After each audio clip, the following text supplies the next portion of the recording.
But last night, they got outplayed. We got outplayed at every position last night. And I'm sure they're going to come back to rectify it. But somebody asked me on the elevator the same thing you're saying now. He asked me, said, so, Max, is this a trend right now? Look what happened the other day. Look what happened against the Clippers. Look what happened here. Look at these close games.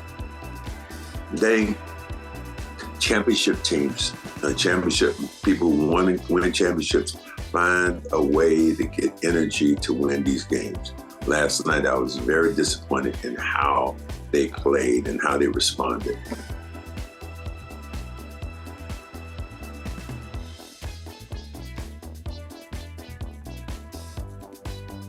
The Cedric Maxwell podcast is brought to you by FanDuel, the exclusive wagering partner of the CLNS Media Network.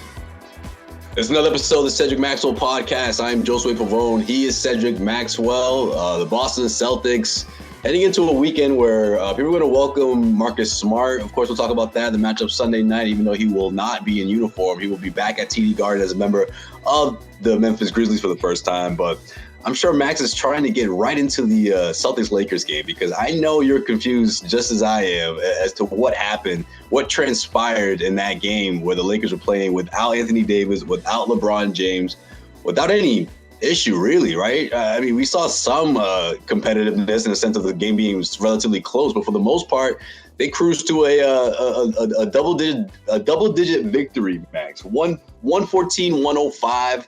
Technically, it was a 9-point win, but it certainly didn't feel like it, Max. Let's start here. What happened there from your perspective? Just what you just said it a little bit earlier today when we were talking. You're like, you think that I'm the expert or you're the expert, like this is a freaking math question. Yeah. Oh, yeah, that's right. I was telling you before. I'm like, man, you got people. A plus A plus A is B, B plus C equals Z. And then exactly, Max. People getting at me like, what happened that night? Explain it. Like, this isn't a math problem. There's no correct answer here. Well, the correct answer was the Celtics just played their worst game. And they didn't get out. It's just it wasn't from a lack of wanting to win, but it was execution. Not good timing at all. James, I've said this all year, and I've said it, continuously. Jaylen Brown has been tremendous on the defensive end. He's had a great offensive year to be named an All-Star, but that had to be his worst game of the season. He's. Austin Reeves looked like he was going to be voted to the freaking All-Star game. Like he was an all-time, like he was a starter. Game high 31.6 3-pointers in that game, man. I mean, some of the shots he started making later on were crazy, but he hit them. And the Celtics just didn't play well. I can't think of a starter that I would say played well in that game. I think probably the best Celtics seemed like was Sam Hauser coming off the bench. But other than that, it was a blow for me because I had Michael Thompson sitting in front of me. I won't even go to YouTube because I know James Worthy must be smoking a cigar and then clapping his freaking hand. Oh man, I'm surprised you didn't get a mention. But again, you have to put in perspective. It was one game. The Celtics probably would have played better if LeBron and AD had played. It probably would have been a much more competitive game. But when AD and LeBron didn't play in the game, it sucked the energy out of the building. When people found out LeBron's up, and they just played well. They played well enough to put up points. They defended. D'Angelo Russell didn't shoot it well, but he controlled the initial point of attack. I mean, I think he had 12 or 13 assists last night. Yep. Stacked up a lot of assists, man. The guard. 14 assists. One of the strengths of the Celtics this year has been the guard play. Drew Holiday has been tremendous. Derek White has been tremendous. But last night, they got outplayed. They got outplayed at every position last night. And I'm sure they're going to come back to rectify it. But somebody asked me on the elevator the same thing you're saying now. They asked me, said, so, Max, is this a trend right now? Look what happened the other day. Look what happened against the Clippers. Look what happened here. Look at these close games. Championship teams, championship people who want to win championships find a way to get energy to win these games. Last night, I was very disappointed in how they played and how they responded. The biggest thing about last night's game to me was puzzling. Every time the Lakers got on the run and they scored and you cheer for your teammates, who were the first people off the bench? Didn't LeBron have a sore ankle? Mm. Was he jumping up off the Anthony Davis? He was jumping alive, man. It looked all right to me. Anthony Davis, who was beat up? Were those the first guys? Just, and then LeBron was over there. At one point, he was standing up complaining about a call. Dude, if you can freaking complain about a call, and I'm one of his biggest fans, but if you can sit up and complain about a call, damn it, get in the game and play. That's the same thing. Don't give me all this. They got a rest, they're sore. And I understand. I played the game. I didn't play it as long as him or as great as he's been as a player, but I did play the game in a way where we did play. I think one season I played 81 games. And most of my career, I averaged in the 70s, like the high 70s playing. So I understand about playing. I don't understand about, management, but I do understand that, it just wasn't a good look for the NBA. It wasn't a good look for the Celtic fans. And the Lakers to get a win, probably, as you said, the happiest person in the building last night was who? Darvin Ham. Darvin Ham out there. Darvin Ham was doing the Michael Jordan down the hallway. Like, let's go. He still got a job. I still got a job, everyone. He was like he loved that like a fat kid would love cake. So I was just like, is that one of the older tricks in the book, Max? I say the older ones because I feel like it's been going on in the NBA for a while. The old trap game where you rest your guys, and maybe Popovich is the originator of this. Doesn't it low key motivate your whole roster, and then you pull out a win like this, and then your season turns around? Isn't that how this thing works? It can happen. I'm getting ahead of myself here. I mean, they're 500 now. They're a 500 team, 25-25. Guarantee you, they go down to New York. LeBron plays, AD plays in that game. The next game, sure. New York, they get beat by 25 when they go to the Garden. They get beat. So this isn't the turning point. Okay, I'm wondering if this is the turning point. Not a turning point that way. And Vanderbilt, I'm not sure what happened to him at the end when he went out. He was defending Tatum, did a great job early on, and that's the thing too, Max. That's the best way. Looked like he might have torn his Achilles, because he had one of those injuries. And I'm not a doctor, don't pretend to be one, but I've seen enough Achilles injuries to kind of say, that's kind of strange. He was taken off the run. Nobody was around him. And all of a sudden, he just went on one leg and started skipping. And it wasn't a pretty sight. Right. Well, I was going to say, man, he was one of those guys that was just, it was tough defending, man. You got to give the Lakers credit in that regard for sure, in the sense of getting in the lane, clogging the lanes. I thought Jackson Hayes was a lot of energy off the bench, especially after halftime. That third quarter, man, that was when you're like, oh, Jackson Hayes. How are they going to win this game? Like, that's how I felt going into the fourth. If there's an Achilles for the Boston Celtics in the last maybe week or two, last couple of weeks, it's been their lack of defensive rebounding. I mean, for one point, the Lakers got 5 shots. Yeah, and they put them on 4 more shots. Then they got they were really just out hustling the Celtics on every play. You got to put a body on a guy like Hayes, who is live, he's wiry, he wants to tap the ball back out. The Lakers kept getting those shots, and then they made them pay. Hachimura started knocking down shots, and it just becomes contagious. Everybody else stepped up and played well. Is this a concern for you? I mean, let's not forget the Celtics. They were winners of 8 of their last 10 before this game. I mean, Yeah, but I think sort of this that game, point of the season where you're sort of like mentally drained a bit. You're exhausted. Is this just that point of the year where you're going to drop a game or two like this? you're going to drop games, but this was a rivalry game. It's just like I said about guys during the 80s.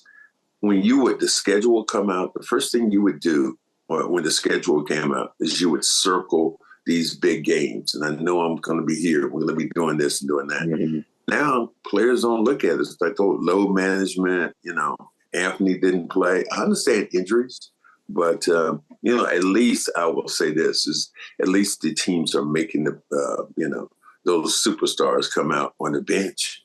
At least we've seen instead of sitting back in the locker room. I think that was good. I was trying to figure out what LeBron was wearing. I mean, I'm not sure. The hoodie and the hat. And I didn't notice until like the second or third quarter. I was like, wait, is that LeBron? Because he was so like coated up. I could barely see his feet. Anthony Davis, I did appreciate what he was wearing. Davis, I saw right away. But he was really cool with what he wore. I had to give him props for sitting on the bench. But that wasn't LeBron's best look on the bench for a national televised game. It wasn't. But you know what else happened that night, man? We got the All-Star reserves were announced. Jaylen Brown was one of them. Got a heck of an ovation, but didn't exactly perform to the standard of what Max wanted to see against in his favorite rivalry game, right, Max? I guess we'll put it that way. We talked about it. In that way, you think Max didn't even want to hear the rest of the reserves. He was like, "Damn it, I'm mad at Jaylen." No, I don't need to hear the rest of the reserves. It didn't make any difference with me. I'm not. I go, Max. There wasn't a Kings player mentioned. He goes, Kings. Yeah, I mean the Kings complaining about. I like De'Aaron Fox, but also like Murray. Had a heck of a year, man. Murray, who was with Denver, has had a hell of a year. He won the championship. He had a hell of a year, hell of a game against the Celtics. So, All-Star games are sometimes pageant shows to me, but the only thing was disappointing to me for Jaylen, who was on the big stage, who deserves to be an all-star. He didn't have an all-star performance. And that was probably his worst game of the season. And I'm sure he'd love to replay it or whatever, even to the point where I think Josue was just frustrated at one point. He took almost all the starters out of the game. And 3 minutes into the third quarter, he pulled Porzingis, he pulled Jaylen, So. Mm-hmm. And put Hauser in the game and Pritchard in the game. And he probably one of the best players last night also was Akeda. Akeda was a very solid, man. He was solid defensively. So he almost got to a double-double in a hurry. That was So I mean, you look at that game and so many things happen, but at the end of the day, it was an L. It was an ugly L on a national stage. And that's what was disappointing about that. I'm sure that the talk shows right now. And it could do it against the Lakers. Come on, a minute, Max. I'm sure that the can't stand that purple and gold. Well, forget about it was the Lakers, but they were also without their two best players. Yeah. Their two star players. And they had more, this is what they had. They had more energy than you. And they shouldn't have more energy than you, especially playing at home in this situation. You want to give your fans that big send-off. You want to give Jaylen this big, ovation, but it just wasn't meant to be. Happy Super Bowl to all who celebrate. From FanDuel, America's #1 sportsbook. FanDuel has so many ways for you to end the season with a W. Not only can you bet on who will win Super Bowl 58, but FanDuel also has bets. Which players will score a touchdown? How many points will be scored, and so much more. New customers join today, and you get $200 in bonus bets if your first bet of $5 or more wins. Just visit FanDuel.com/Boston to sign up. That's FanDuel.com/Boston. Make every moment more with FanDuel, an official sportsbook partner of the NFL. All right, so joining Jaylen in Indianapolis, his teammates coming off that bench is going to be Bam Adebayo, Paulo Banchero. You got Jalen Brunson, the other Jalen, which I know Knicks fans were upset that he wasn't named as a starter, but certainly is an all-star for sure. putting up 27 points, 6 assists, just balling out for New York, man. He's been the heart of New York, and New York's been on a heck of a run. But anyway, I digress. Tyrese Maxey, Donovan Mitchell, Spider, that's your boy, Max. Spider's on there.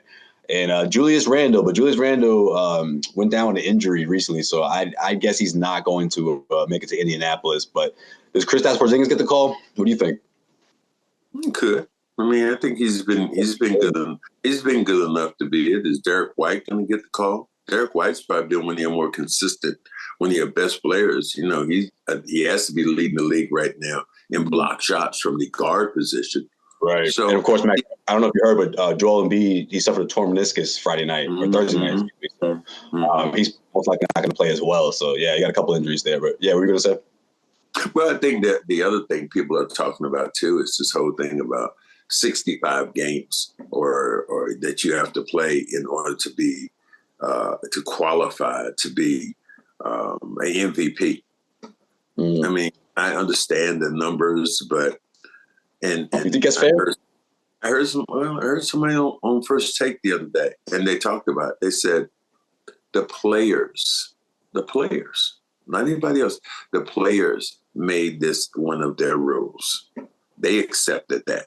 So let's not get carried away about, oh my God. That's a good point. It was set in stone. It was agreed upon. Yeah, that's a good point. You agreed upon that. Not right. It wasn't the owners. You agreed upon that. So, I mean, the collective bargaining agreement about, well, if a guy makes the All-Star team, if he becomes the MVP. All NBA. Yeah. What difference does it make to a guy like Joel Embiid, you know, other than pride? His biggest thing is to win the championship ring. Right, right. And of course, he earned it last year as well, the MVP. Yeah, if you're still chasing the MVP, or, you know, during this particular time, you're not the player that I thought you were, because that becomes more about the dollars and cents that guys make. They make it, and then they move on, and then they go from there. Right. And I think Embiid's eyes is set on a championship for sure, man. He just wants to get back on the floor, get right before the playoffs, all that stuff. He's been through it. You know, he hasn't reached that point where he's even come close to the finals. So I know that's always at the forefront for him. But because of that, Max, is a good point that you brought it up. He got bumped immediately down to 5th, according to Las Vegas, in terms of he was number 1 for a while. And really, who cares? I'm just telling the people, Max. Damn it, this is my job, man. Who really cares? Let's keep it on the real. Who really gives a fuck one way or the other about Joel Embiid becoming MVP? I don't care. I mean, I'm more concerned about when you're talking about awards. I'm more concerned about what a guy does and winning the championship. One of my best friends, he was Bob McAdoo was the MVP in the league. But his concern was more about winning the championship. That is how your resume at the end of the day is made.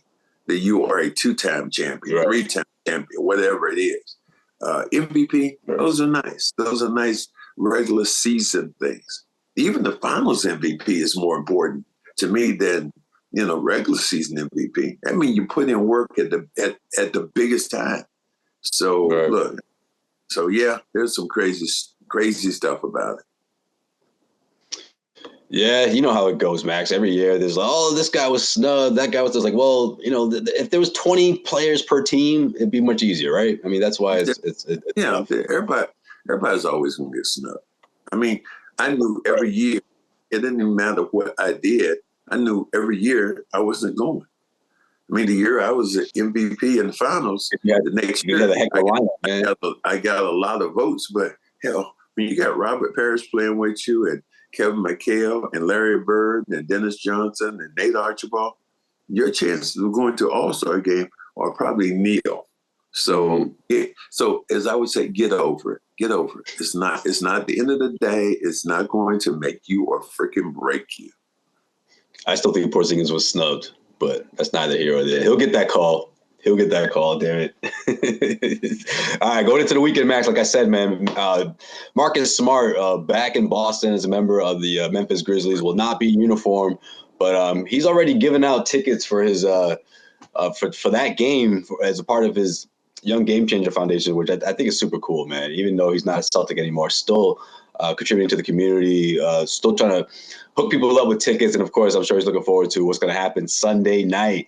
My question to you, Max, do you think, because this has happened before, do you think the crowd, just being overwhelmed and you're not sure what's going to happen, think we see Marcus shed a tear or two?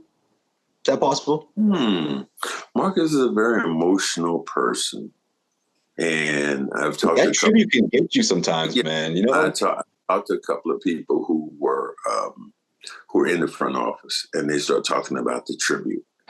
And I'm just excited the fact that he's coming back. I happen to be there. I happened to be there one time in my life, and you just kind of move on from there. But it's going to be really exciting to have him back in the building. There's going to be a lot of jerseys of Marcus Smart that people wore. And he was, dare I say, one of the best, most polarizing players, I think, maybe ever around. And, you think about in Boston. Only person for me, I think he's the top of the list, man. No, it's not at the top of the list. Come on, Josue. You know who's at the top. Polarizing? For players? Polarizing players. My list, you know what? One person, Antoine Walker, for me. What are you going to say? I'm talking about sports in general in Boston. Come on. Oh, yeah. You talking about my boy, Manny. I'm talking Celtics, man. You talking Boston. Manny takes the cake by a mile, man. Manny, that shit drove me crazy. I love that. One of those classics. Imagine little 10, 11, 12-year-old Josue. That's just Manny being Manny. I hated that sound. Oh, I hated that. But when he was knocking out those home runs and those RBIs, they didn't call him that, right? That's Manny being Manny too, dude. That's what yeah. So I mean, there was just stuff about Manny that But I think Marcus, to me, is just in some senses just as polarizing. I don't know how many radio shows I've been on, and that's probably been one of the reliefs this year of not defending Marcus Smart. Just like, oh my God, Marcus is horrible. Marcus is this. He shoots too much. That. That interview y'all had is going to go down in history, man. Man, calling us out, the Garden Report, man. I wish I saw the look on your face when he said that shit. The one night Granny wasn't there too, man. I love that. He wasn't there to police it. Yeah, I love the fact. Well, Granny was there. Granny was there when I asked. Yeah, we were on air live. Man. We were live on air.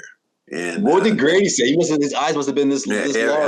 And he didn't say anything. I just kind of got big. Like, yep, this is Marcus Smart live. Like, yeah, he just went at the bleed. It's like, it was so. Your reaction was funny, man. Who said that? Oh, it's to get over here. Who said that you're not a good defender anymore? Oh, wow. No. You're not a great all-ball defender. Who do I sound like? Who do I sound like right now? Yeah, there's some high-ranking Celtic official. Is that like Bobby Manning? That's not like Bobby Manning. Referring to me? Like, yeah, high-ranking Celtic official. He said that. First of all, I'm not a high-ranking Celtic official. I work on the. I wouldn't even think to refer to you as something like that. What's a high-ranking official? Front office? Is that? I don't know. Yeah, I went to front office, but it was just so funny that he would say that. But when we were on the air and I just, I was talking about, people, he just all of a sudden chimed in. He's like, yeah, my defense, people been talking about I'm slower and I can't defend the way that was like a week before too, man. I was like, who said that? He said, like, A-Sherrod. You need to shed his fucking mouth. No, he said, and the Garden Report. When he said the Garden Report, I was like, oh, man, that's us. She done shots fired to the whole camp. He said, damn it. Oh, y'all. Yeah, it's beautiful stuff. So that yeah, but actually, I'm going to tell you what I told everyone else, my friends, everyone that hit me up that night and the days after. Good, because you know why? Because he backed it up. He backed it up, Max. And I'm not going to sit here and be like, oh, well, you guys can thank me because of that. No. Screw all that. When someone says that and then they go out there and back it up and then do it again and again and again and then become the defensive player of the year, the first guard since Gary Payton, I love that, man. That's why I love that story. I love that story. Kudos to that dude. it was unfortunate that, he was traded. But this team collectively as a unit probably fares better by the addition of Porzingis and subtraction of Marcus Smart. And let me say because I'm the biggest Marcus, but the Celtics also needed that guy in the paint who could score buckets. And Porzingis can do that. He does that. He does that well. Last night, he didn't have one of his best games either. But, when he gets on the heater, and they make it tough. But Hughes really did a number against the Celtics, and he went right at Porzingis. Right. So, well, Max, I just look at Marcus now as the guy who was here for so many years, heart and soul, did everything he could, and sort of was like a big brother to these guys. So I feel like that's sort of the relationship in terms of the growth between Tatum and Brown, and how they've ascended to the superstars that they are. And it's pretty cool that Marcus had a big part of that in the sense of they went to that NBA Finals in 2022. That they were all together. They did that. It wasn't that was after the Kyrie and the how many people have referred to Marcus in this negative way and said he stunted their growth? He stunted Brown and Tatum's growth. Said that, but I'm just saying, just so you don't have to yell at me. I'm just telling you what you're right. People did say that. That Marcus stunted their growth. He didn't allow them to be the blood. They defer. I've never heard this before. He keeps saying Tatum and Brown deferred to Marcus. I didn't see that. I never saw that. But what you see is maturity right now. And Tatum's growing, but he had to grow into that. And I hope that Brown grows into that, to the leader that you wanted to be. With Marcus, I always saw him as, in those tough stretches, whether it was the end of the fourth quarter, he was just a guy that was, okay, if no one else wants to step up, then it's got to be me. And I think sometimes people saw that through a different lens. They saw it as like, give me the ball, or I'm going to do it my way. I never necessarily saw it as that, but like you said, these guys matured, they grew. It was a process. And I feel like every NBA superstar goes through that, A trip to the NBA Finals is a hell of a process. It's a humongous step. And I think, we can't forget Marcus had a big part of that. He was the starting point guard of that team. And all that. So I can't wait to see him on Sunday, man. Should be good. Absolutely. Should be fun. I'm so excited about the possibility of him coming into the building sometimes in the second quarter or the first half or whatever. They're going to do a tribute to Marcus, and that's going to be so cool. I'm going to love that. Yeah. You're going to be right there with people. There's Celtics fans all over the country that are flying in for this game, man. Like that's how that's how special it's going to be. I know a couple of fans of the Garden Report hitting me up about it. Like they're so excited, and I'm like, you traveling all the way over here? I'm like, that's Celtics fandom, though. Like I can't even hate. I'm like, that's what it is, man. It's always been like that. So I can't wait. It should be a special night for sure. That's gonna do it for this episode of the Cedric Maxwell podcast. I am Josue Pavone. He is Cedric Maxwell. We'll check you guys out next week. Brand new episode, of course. And you already know what to do. Subscribe, rate, review, and share this episode. I think that's a great way to get these Celtics fans, get them through this tough loss against the Lakers. They got a couple of days to get through this, right, Max? Got to get through this process. We'll see you guys. Take a damn chill pill. They'll be all right.